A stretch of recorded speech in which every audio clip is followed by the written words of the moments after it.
اور اب عالمی منظر کو تفصیل سے دیکھیں گے۔ عراق کے دارالحکومت بغداد میں امریکی سفارت خانے پر حملے کے بعد امریکہ کے وزیر خارجہ مائک پومپیو خطے میں امریکہ کے حلیف ممالک سے رابطے میں ہیں۔ پومپیو نے عراق میں ملکی سفارت خانے پر حملے کے بعد اپنے یوکرین کا دورہ ملتوی کر دیا ہے۔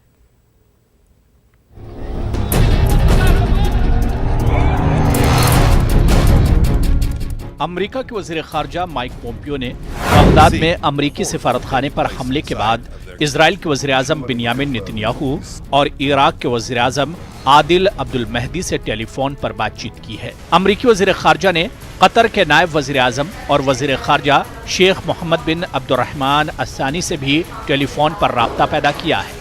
بات چیت کے دوران خطے کی تازہ ترین صورتحال پر تبادلہ خیال کیا گیا۔ پومپیو نے کہا کہ عراق کے وزیر اعظم عادل عبد المہدی نے انہیں یقین دلایا ہے کہ عراق میں امریکی تنصیبات کا تحفظ کیا جائے گا۔ انہوں نے کہا کہ عراقی وزیر اعظم نے کہا ہے کہ ایران نواز ملیشیا کو امریکی سفارت خانے سے دور رکھنے کے لیے ہر ممکن اقدامات کیے جائیں گے۔ مائک پومپیو نے مزید کہا کہ اسرائیلی وزیر اعظم بنیامین نتنیاہو نے ایران کے مذموم عزائم کے خلاف اپنے پختہ عزم کا اظہار کیا ہے۔ امریکی وزیر خارجہ نے یہ بھی کہا کہ قطر کے نائب وزیر اعظم شیخ محمد بن عبد الرحمن الثانی نے 31 دسمبر کو امریکی سفارت خانے پر ہوئے حملے کی مذمت اور امریکہ کے ساتھ اظہار یکجہتی کیا۔ پومپیو نے زور دے کر کہا کہ عراق میں امریکہ کے سیکیورٹی اہلکاروں اور تنصیبات کے تحفظ کو یقینی بنایا جائے گا۔ انہوں نے کہا کہ ہم ایران اور اس کے سہولت کاروں کا محاسبہ کرنے کے لیے باہمی تعاون جاری رکھیں گے۔ انہوں نے یوکرین سمیت مختلف ممالک کے دورے بھی ملتوی کر دیے ہیں۔ وہ 3 جنوری کو یوکرین اور 4 دیگر ممالک کا دورہ شروع کرنے والے تھے۔ ان کے دورے میں یورپی اور وسطی ایشیائی ممالک شامل تھے۔ امریکی وزارت خارجہ کے مطابق عراق کی صورتحال کے تناظر میں وزیر خارجہ اب دارالحکومت میں ہی معمول کے فرائض انجام دیں گے۔ وزیر کی بغداد میں امریکی سفارت خانے پر چڑھائی کرنے والے مظاہرین 1 جنوری کو واپس لوٹ گئے تھے۔ یہ مظاہرین ایران نواز ملیشیا کتائب حزب اللہ پر کیے گئے امریکی حملے کے خلاف احتجاج کے لیے جمع ہوئے تھے۔ واضح ہے کہ منگل کو مشتعل ہجوم نے عراق اور شام کے سرحد کے قریب ایرانی حمایت یافتہ ملیشیا کتائب حزب اللہ کے ٹھکانوں پر امریکی فضائی حملوں کے خلاف احتجاج کرتے ہوئے امریکی سفارت خانے پر دھاوا بول دیا تھا۔ ہزاروں مظاہرین نے امریکی سفارت خانے کے باہر جمع ہو کر پرتشدد احتجاج کیا تھا اور مظاہرین سفارت خانے کے احاطے میں داخل ہونے میں کامیاب ہو گئے تھے۔ جب مظاہرین نے سفارت خانے کی بیرونی دیوار عبور کی تو اندر تعینات امریکی فوجیوں نے ان پر آنسو گیس کی شیلنگ کی۔ مظاہرین نے سفارت خانے کے باہر نصب ایک گارڈ ٹاور کو بھی نظر آتش کر دیا۔ مظاہرین سخت سیکیورٹی والے علاقے گرین زون میں رکاوٹیں توڑتے ہوئے امریکی سفارت خانے کی عمارت تک پہنچے اور امریکہ کے خلاف نعرے لگائے۔ مشتعل ہجوم نے امریکی پرچم نظر آتش کیے اور امریکی سفارت خانے کے باہر توڑ پھوڑ کرتے ہوئے دیواروں کو آگ لگا دی۔ برہم مظاہرین نے باہر لگے سیکیورٹی کیمرے توڑ دیے۔ عمارت کے گرد موجود باڑ پر کتائب حزب اللہ کے پرچم آویزہ کر دیے گئے۔ عراق کی قائم مقام حکومت نے امریکہ کی اس کارروائی پر سخت رد عمل ظاہر کرتے ہوئے کہا کہ اس طرح کی کارروائیاں ملک کی خود مختاری کے خلاف ہیں۔ حکومت نے اپنے بیان میں یہ بھی کہا کہ امریکی فورسز اپنے سیاسی مقاصد کے لیے کارروائیاں کر رہی ہیں، انہیں عراق کے عوام سے کوئی غرض نہیں۔ عراقی حکومت کا کہنا ہے کہ عراق کو امریکہ کے ساتھ تعلقات پر نظر ثانی کرنا ہوگی تاکہ ملک کی خود مختاری کے لیے سیاسی، سیکیورٹی اور قانونی معاملات کو نئے سرے سے ترتیب دیا جائے۔ وہیں امریکہ کا کہنا ہے کہ عراقی حکام امریکی مفادات کا تحفظ کرنے میں ناکام ہو گئے ہیں۔ واضح ہے کہ 29 دسمبر کو امریکی جنگی طیاروں نے عراق میں ایران نواز جنگجو تنظیم کتائب حزب اللہ کے ٹھکانوں کو نشانہ بنایا تھا، جس میں تنظیم کے اہم کمانڈروں سمیت کم از کم 25 جنگجو ہلاک اور 50 سے زائد زخمی ہوئے تھے۔ Bureau report, news 18 Urdu. چین نے کہا ہے کہ امریکہ چین اور وسط ایشیائی ممالک کی دیرینہ دوستی کو سبوتاژ کرنے کی کوششوں میں ناکام ہو جائے گا۔ چینی وزارت خارجہ نے آج اپنی معمول کی پریس کانفرنس میں کہا کہ چین اور وسط ایشیائی ممالک کے درمیان دوستی کبھی نہیں ٹوٹے گی۔ چینی وزارت خارجہ کا بیان امریکی وزیر خارجہ مائک پومپیو کے یورپی اور وسط ایشیائی ممالک کا دورہ منسوخ کرنے کے تناظر میں آیا، جنہوں نے عراق کی صورتحال کا حوالہ دیتے ہوئے دورہ منسوخ کر دیا ہے۔ 中亚国家是友好邻邦和战略伙伴，双方合作有坚实的基础、丰富的内涵和广阔的前景。中亚5国都是新疆的近邻，比美国更了解新疆的真实情况，也更有发言权。日前，塔吉克外长穆赫里丁在会见中国驻塔吉克斯坦大使时表示，恐怖主义和宗教极端化是国际社会的公敌，各国都应该予以谴责和合作打击，不能采取双重标准。इजराइल के वज़ीर-ए-आज़म बिन्यामिन नेतन्याहू मुश्किलात में घिरे हुए हैं। बिन्यामिन नेतन्याहू पर बदनवानी के कई इल्जामात हैं। ऐसे में इजरायली वज़ीर-ए-आज़म ने करप्शन के मुकदमात से बचने के लिए पार्लियामेंट से इस्तिस्ना लेने का फैसला किया है।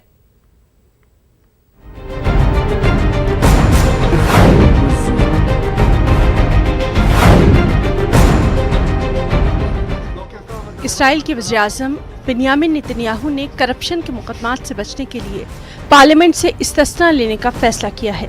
बिन्यामिन नेतन्याहू की जानिब से पार्लियामेंट से इस्तिस्ना हासिल करने का फैसला उनके खिलाफ चलने वाले ट्रायल को आइंदा साल मार्च में होने वाले इलेक्शन तक ताखीर का शिकार कर सकता है। ताहम नेतन्याहू को इस्तिस्ना हासिल करने के लिए 120 रुकनी पार्लियामेंट में 61 अरकान की हिमायत भी दरकार होगी और ये वही जादुई आंकड़ा है जिसे नेतन्याहू गुज़िश्ता बरस अप्रैल और सितंबर में हुए पार्लिमानी इंतखाबात में हासिल करने से कासिर रहे थे, जिसकी वजह से वो नई हुकूमत तश्कील नहीं दे पाए थे। नेतन्याहू ने टेलीविजन पर खिताब के जरिए पार्लियामेंट से इस्तिस्ना की दरख्वास्त की। नेतन्याहू ने कहा कि ये सब कानून के दायरे में होगा, जिसका मकसद इसराइल के मुस्तकबिल के लिए अवाम की खिदमत को जारी रखना है। नेतन्याहू ने कहा कि उनके खिलाफ आयद किए गए इल्जामात सियासी मुहर्रिकात पर मबनी हैं, इसीलिए वो पार्लियामेंट से तहफ़्फ़ुज़ हासिल करने के हकदार हैं। इसराइली वज़ीर-ए-आज़म ने कहा कि मीडिया उनकी शख्सियत को दागदार बनाने के लिए मनफी मुहिम चला रहा है। बिन्यामिन नेतन्याहू बारहा अपने ऊपर लगने वाले इल्जामात की तरदीद कर चुके हैं। नेतन्याहू को गुज़िश्ता हफ्ते हुक्मरान लिकुड पार्टी का फिर से लीडर मुंतखब किया गया।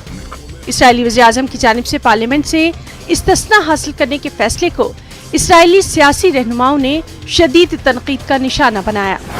वाज़ेह है कि गुज़िश्ता साल नवंबर में इसराइल के अटॉर्नी जनरल की जानिब से नेतन्याहू को करप्शन, रिश्वत और धोखाधड़ी के 3 मुकदमात में चार्ज किया गया। इसराइली वज़ीर-ए-आज़म पर इन इल्जामात में फर्द जुर्म भी आयद की जा चुकी है। इल्जामात में कहा गया कि उन्होंने दौलतमंद कारोबारी शख्सियत के मुफादात को तहफ़्फ़ुज़ देने के लिए उनसे महंगे तोहफ़े वसूल किए और उन्हें मीडिया में मुस्बत कवरेज दिलाने की भी कोशिश की। Bureau report, news 18 Urdu. इस बीच बिन्यामिन नेतन्याहू आज यूनान के लिए रवाना हो गए। इनके दौरे का मकसद यूनान से पाइपलाइन प्रोजेक्ट पर तबादला ख्याल करना है। यूनान रवानगी से कबल उन्होंने कहा कि इजराइल की नई कुदरती गैस पाइपलाइन इजराइल के तवानाई के मैदान में इनकलाब बर्पा कर देगी। नेतन्याहू अपने इस दौरे के दौरान यूनान के साथ साथ कब्रस के ओहदेदारों से भी मुलाकात करेंगे। इस प्रोजेक्ट के बारे में नेतन्याहू ने कहा था कि इसके तवस्सुत से मुल्क के खजाने में सैकड़ों अरब डॉलर्स लाए जाएंगे। उन्होंने कहा कि यह प्रोजेक्ट मुल्क को एनर्जी पावर हाउस बना देगा। इस मुआहदे पर यूनान के वज़ीर-ए-आज़म, कब्रस के सदर और नेतन्याहू एथेंस में दस्तखत करने वाले हैं। פסגה מאוד חשובה עם נשיא קפריסין וראש ממשלת יוון החדש.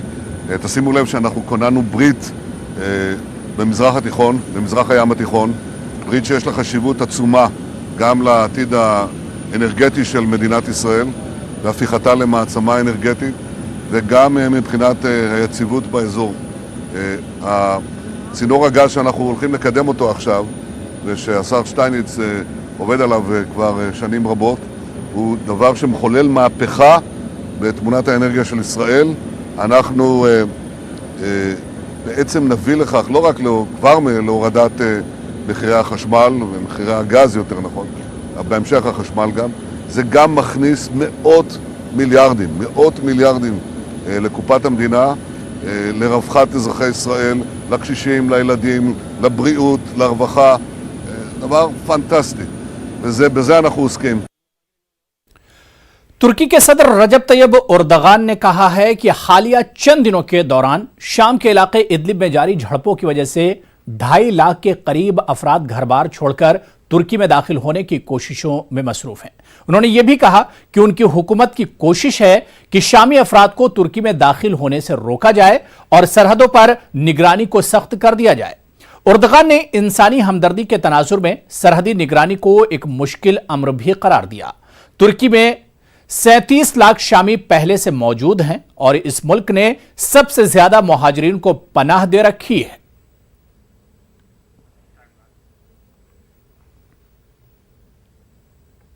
खबर इंडोनेशिया से है, जहां जकार्ता में मूसलाधार बारिश और सैलाब से भारी तबाही हुई है। सैलाब की जद में आकर 20 से ज्यादा अफराद अब तक हलाक हो चुके हैं। ये रिपोर्ट देखिए। इंडोनेशिया के दारुल हुकूमत जकार्ता में शदीद बारिश की वजह से आए सैलाब ने भारी तबाही मचाई है। मूसलाधार बारिश के नतीजे में आए सैलाब और लैंड स्लाइडिंग की वजह से मुतादिद जानें ज़ाय हुई हैं। कुछ अमवात बिजली लगने से भी हुई हैं। जकार्ता में सैलाब की वजह से शहर के मुतादिद इलाके ज़ेर आब आ गए हैं। हजारों अफराद बेघर हो चुके हैं, जबकि हजारों को अपना घर बार छोड़कर महफूज मुकामात पर मुंतकिल होना पड़ा है। नेशनल डिजास्टर मैनेजमेंट एजेंसी के मुताबिक कुछ मुकामात पर पानी 8 फीट से भी ज्यादा बुलंदी तक पहुंच गया है, जिसकी वजह से 62,000 से ज्यादा लोगों को आर्जी पनागाहों में पनाह लेनी पड़ी। कई इलाकों से सैलाबी रेले हजारों मवेशियों को बहा कर ले गए। जकार्ता के करीबी सूबे बांटेन में मजमूई सूरत हाल खराब है। नेशनल डिजास्टर मैनेजमेंट एजेंसी के मुताबिक तकरीबन 1,20,000 रज़ाकार लोगों को सैलाब ज़दा इलाकों से बाहर निकालने में मदद कर रहे हैं। उन्होंने बताया कि बुध के रोज 37 सेंटीमीटर बारिश हुई। सैलाब की वजह से हजारा मकानात ज़ेर आब आ गए। बिजली और पानी की सप्लाई भी मुनक़ते है। बारिश का सिलसिला बुध के रोज शुरू हुआ और मुसलसल 18 घंटे जारी रहने की वजह से नदियों में भी सतह आब बुलंद हो गई, जिसके नतीजे में कम से कम 159 इलाके ज़ेर आब आ गए। जकार्ता के डोमेस्टिक एयरपोर्ट को भी बंद कराना पड़ा। सिविल एविएशन के डायरेक्टर जनरल मौलाना प्रेमसती ने बताया कि सैलाब की वजह से जकार्ता के डोमेस्टिक एयरपोर्ट के रनवे पर भी पानी जमा हो गया है। इसी सबब हवाई अड्डे को बंद करना पड़ा। वहाँ 19,000 से ज्यादा अफराद फंसे हैं। रेलगाड़ी का राब्ता अभी तक मुनक़ते है। जकार्ता के गवर्नर अनीस बासवेदान का कहना है कि हुकूमत मुतासरीन की तमाम मुमकिना मदद करेगी। उन्होंने मीडिया से बातचीत में कहा कि उनकी इंतजामिया 30 मिलियन आबादी वाले शहर जकार्ता को सैलाब से बचाने के लिए 2 बड़ी नदियों पर डैम तामीर कराने के मंसूबे पर तेजी से काम करेगी। इंडोनेशिया में अक्सर बेशतर सैलाब और ज़लज़ले आते हैं। हालिया सैलाब 2013 के बाद से अब तक का बदतरीन सैलाब है। Bureau report, news 18 Urdu. Taiwan में एक फौजी हेलीकॉप्टर हादसे का शिकार हो गया, जिसके नतीजे में फौजी सरबराह समेत 8 अफसरान हलाक हो गए। हादसे में 5 अफराद जख्मी बताए जाते हैं।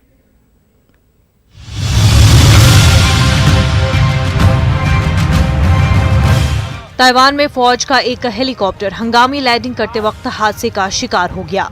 इस हादसे में आर्मी चीफ समेत 8 अफसरान हलाक, जबकि 5 शदीद तौर पर जख्मी हो गए। मीडिया खबरों के मुताबिक chief of general staff general Shen Yi ming साल 9 के सिलसिले में तकरीब में शिरकत के लिए दारुल हुकूमत ताइपे से रवाना हुए थे कि शुमाली पहाड़ी सिलसिले में हेलीकॉप्टर हंगामी लैंडिंग के दौरान तबाह हो गया। यह हेलीकॉप्टर दारुल हुकूमत ताइपे से शुमाल मशरक़ी शहर ईलान जा रहा था। फौजी तर्जुमान ने प्रेस ब्रीफिंग के दौरान हेलीकॉप्टर हादसे की तफसीलात बताते हुए कहा कि अमरीकी साख्ता हेलीकॉप्टर ब्लैक हॉक की क्रैश लैंडिंग में chief of general staff general Shen Yi ming 8 साथियों समेत हलाक हुए हैं। तर्जुमान के मुताबिक हेलीकॉप्टर में 13 अफराद सवार थे। हादसे में शदीद जख्मी हुए अफराद का इलाज चल रहा है। वजारत दिफा का कहना है कि एविएशन हुकाम का सुबह 8:22 पर हेलीकॉप्टर से राब्ता मुनक़ते हो गया था, जिसके बाद रेस्क्यू टीमों को ब्लैक हॉक हेलीकॉप्टर की तलाश के लिए रवाना किया गया। इस हादसे की तहक़ीक़ात के लिए ख़ुसूसी टास्क फोर्स तश्कील दी गई है। फौजी हेलीकॉप्टर का हादसा ऐसे मौके पर पेश आया है जब ताइवान में 11 जनवरी को सदारती और पार्लिमानी इंतखाबात होने जा रहे हैं। ताइवान की सदर साइन इंगवेन ने हेलीकॉप्टर हादसे के बाद हफ्ते तक अपनी इंतखाबी मुहिम मनसूख करने का ऐलान किया है। सदर इंगवेन ने हुकाम को हिदायत की है कि हेलीकॉप्टर हादसे में जख्मी होने वालों को हर मुमकिन तिब्बी सहूलियात फराहम की जाए। ताइवान में 2018 के बाद हेलीकॉप्टर हादसे का ये दूसरा वाकया है। इससे कबल ब्लैक हॉक हेलीकॉप्टर के हादसे में 6 अफराद हलाक हुए थे। Bureau report, news 18 Urdu. और अब खबर ऑस्ट्रेलिया से है, जहां जंगलाती आग शदीद से शदीद तर होती जा रही है। हुकूमत ने जंगलाती आग से मुतासरा इलाकों के शहरों और कस्बों से लोगों को महफूज मकामात पर मुंतकिल होने की हिदायत दी है। कई साहिली इलाकों के मवासलाती राब्ते मुनक़ते हो चुके हैं। नए साल के मौके पर बेकाबू आग के शोलों ने मजीद 8 अफराद को हलाक कर दिया। अभी तक लापता 17 अफराद को तलाश नहीं किया जा सका है। रियासत न्यू साउथ वेल्स में 7 रोज के लिए इमरजेंसी नाफिज करने का फैसला किया गया है। यह तफसीली रिपोर्ट देखिए। ऑस्ट्रेलिया में जंगलाती आग से बढ़ते खतरात, कई साहिली इलाकों के मवासलाती राब्ते मुनक़ते, न्यू साउथ वेल्स में इमरजेंसी नाफिज करने का फैसला।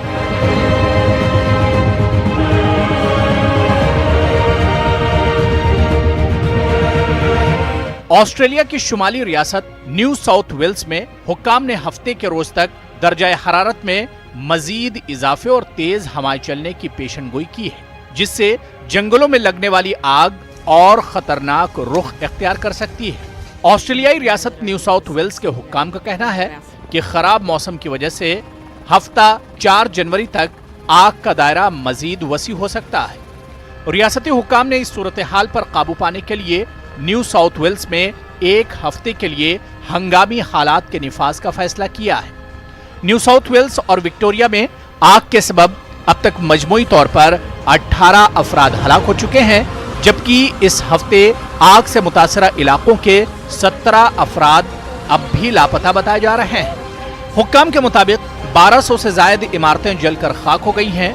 न्यू साउथ वेल्स की वज़ीर आला ताज़ा सूरत हाल के पेश नज़र मकामी फायर सर्विस कमिश्नर को इजाफी इख्तियारात देने के लिए इमरजेंसी के निफाज का फैसला किया है, ताकि वो आज़ादाना इक़दामात कर सके।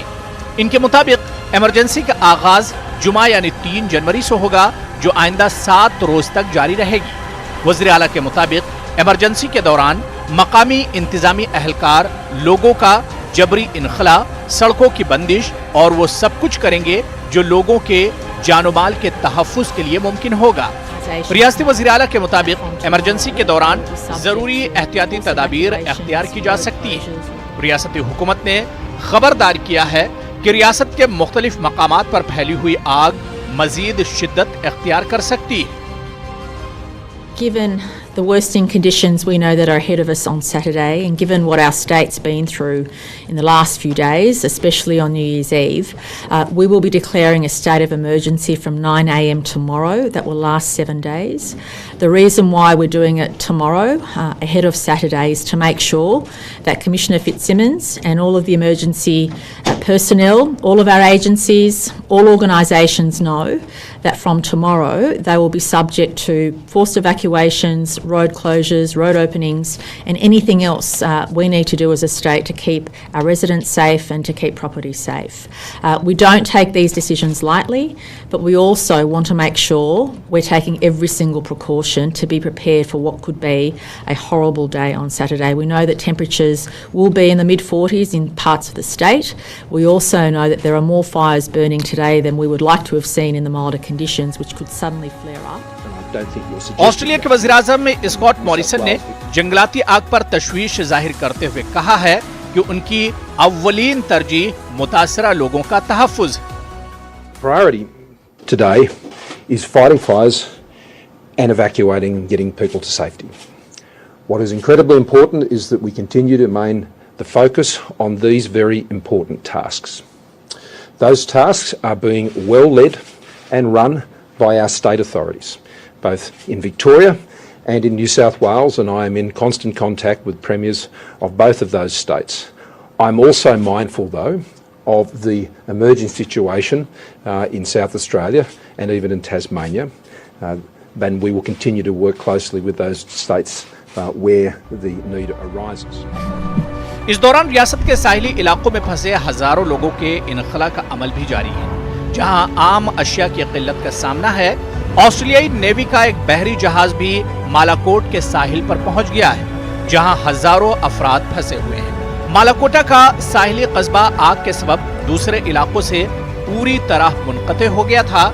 इस जहाज पर 4000 लोगों के लिए अद्वियात, पीने का पानी और खाने जैसी रोजमर्रा की अशिया फराहम की गई हैं। इस जहाज पर 1000 अफराद को बाहर लाने की गुंजाइश है और इस बायस तमाम लोगों के इनखला में कुछ वक्त लग सकता है। हुकूमत ने चूंकि मकामी लोगों और सयाहों को आग से मुतासरा इलाकों से निकलने का हुक्म दिया, इसलिए लोग अब कैनबरा और सिडनी जैसे शहरों की तरफ निकल पड़े हैं। इस रास्ते में बड़े पैमाने पर ट्रैफिक का मसला भी पैदा हो गया है और जगह जगह ट्रैफिक जैम का भी सामना है। Bureau report, news 18 Urdu. इंसानी हुकूक पर निगाह रखने वाली बैनुल-अक़वामी तंजीम एमनेस्टी इंटरनेशनल ने कहा है कि 1 जनवरी को मुजाहिरीन की रैली को मुंतशिर करने के लिए हांगकांग की पुलिस ने गैर मामूली ताकत का इस्तेमाल किया था। एमनेस्टी ने अपने बयान में यह भी कहा है कि हुक्काम चाहते तो मुजाहिरीन को मुंतशिर होने पर कायल किया जा सकता था, लेकिन ऐसा नहीं किया गया। एमनेस्टी ने यह भी कहा कि गुज़िश्ता हफ्ते के दौरान पुलिस का मुजाहिरीन के खिलाफ रवैया इंतकामी और गैर मुनासिब था और मुजाहिरीन के मुश्तइल होने की भी यही वजह है। हांगकांग की इंतजामी सरबराह कैरी लाम को मुजाहरों में पुलिस की जानिब से ताकत के इस्तेमाल पर मगरबी ममालिक की सख्त तनकीद का सामना है।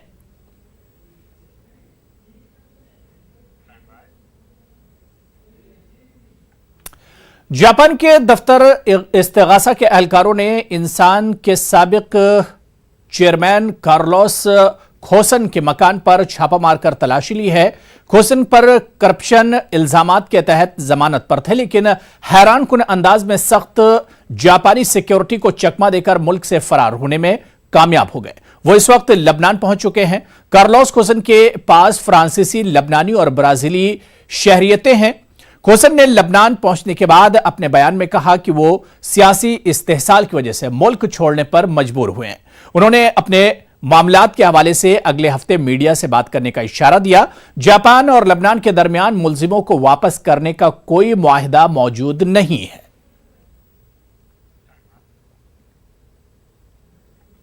तुर्की में हुक्काम इस बात की तहकीकात कर रहे हैं कि निसान के साबिक चेयरमैन कार्लोस खोसन किस तरह जापान से इस्तांबुल के रास्ते लबनान फरार होने में कामयाब हो गए। तुर्क हुक्काम ने इस मामले में अब तक 7 अफराद को हिरासत में लिया है और पूरे मामले की जांच की जा रही है। तुर्क मीडिया के मुताबिक 4 पायलट, 1 कार्गो कंपनी के मैनेजर और एयरपोर्ट मुलाजमीन को हिरासत में लिया है। तुर्की की मीडिया कहना है कि खोसन इस्तांबुल एयरपोर्ट से एक निजी जेट के जरिए लबनान फरार हो गए।